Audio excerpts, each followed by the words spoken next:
running numbers on an Airbnb or a vacation rental, obviously it's way different than a standard rental, right?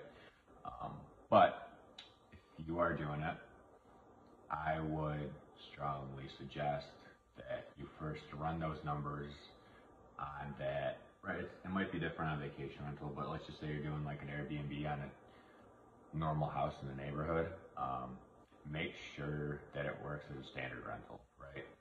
If it doesn't work as a standard rental, and the only reason you can make it work is because of the higher income that you're probably going to see with an Airbnb or a vacation rental.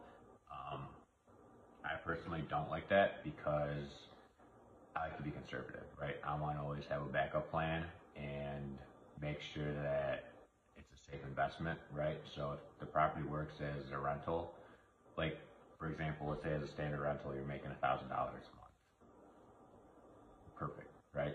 But as a vacation rental, maybe you're making $2,000 a month, right? So making $2,000 a month, you can justify paying a little bit more for the property, but that's not a good idea in my book, right? Everyone's different on the way they see investing. The way I run my numbers, I would never do that because my backup plan isn't there, right? I can't rent it as a standard rental, and if I do, I might lose money, right? So just something to think about, that's kind of how I think about it. Some of the main differences are mainly your management fee. For a single family rental, you're usually, just for a house, right, you're usually paying like 8 to 10% if we're talking like normal houses, right? For an Airbnb manager, a good one, you're going to be paying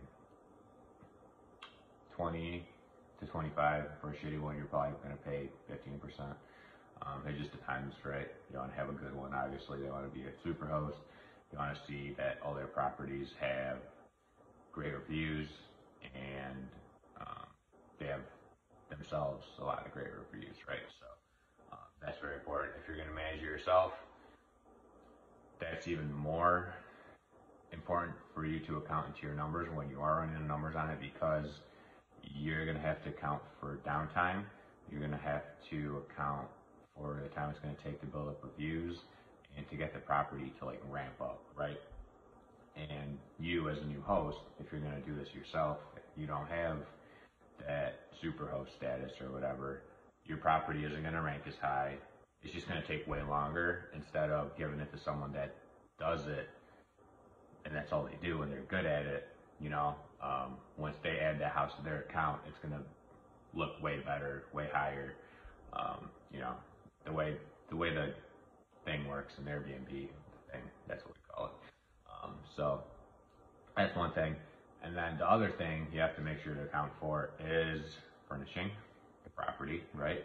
And decor, because it can't just look like a plain Jane house, right? It's got to look really nice, visually pleasing, and you have to have pro pics because that's what sells the house, right? When someone looks it up and you got your 10 pictures there, no one cares about what's written about all that crap, right? They're gonna look at the pictures and they're like, wow, this is really nice. They have really nice decor on the walls.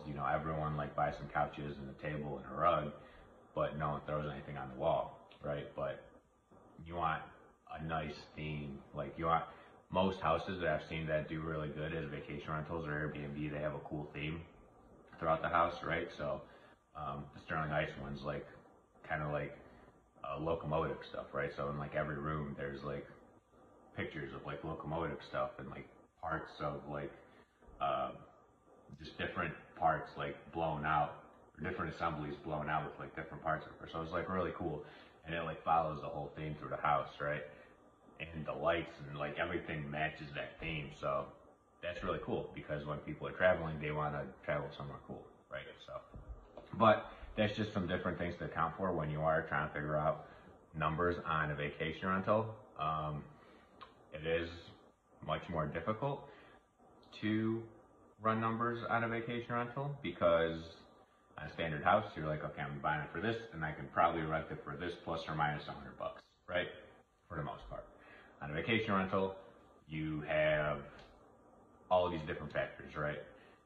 you don't know how long it's going to take for it to ramp up, right? You don't know if you're in a more vacation area, how much vacancy you're actually going to have, right? You don't know how much your utility is going to be, right? But you're going to have to pay all your utilities, or you can kind of guess, but still, there's a lot more factors that you have to guess on than as a standard rental.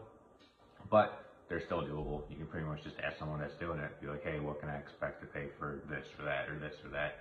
And you can still do it, but it's just more guesses that you have to put in the equation, which is fine, but just throwing it out there. But so those are pretty much that's kind of how you got to run numbers on an Airbnb or a VRBO or whatever way you're renting your place. But if you're thinking of doing that, I would always run the numbers as a single family rental or a standard rental. If it works, perfect. If it doesn't, I would move on to the next house. Personally, obviously, that's I'm not giving advice. That's just what I would do. And yeah, if it works as a standard rental, by all means, try it out. And hey, if it doesn't work as an Airbnb or a vacation rental, just make it a standard rental, and you can still make great cash flow right that way. So, just some food for thought. But hope this video helped. And if you have any questions,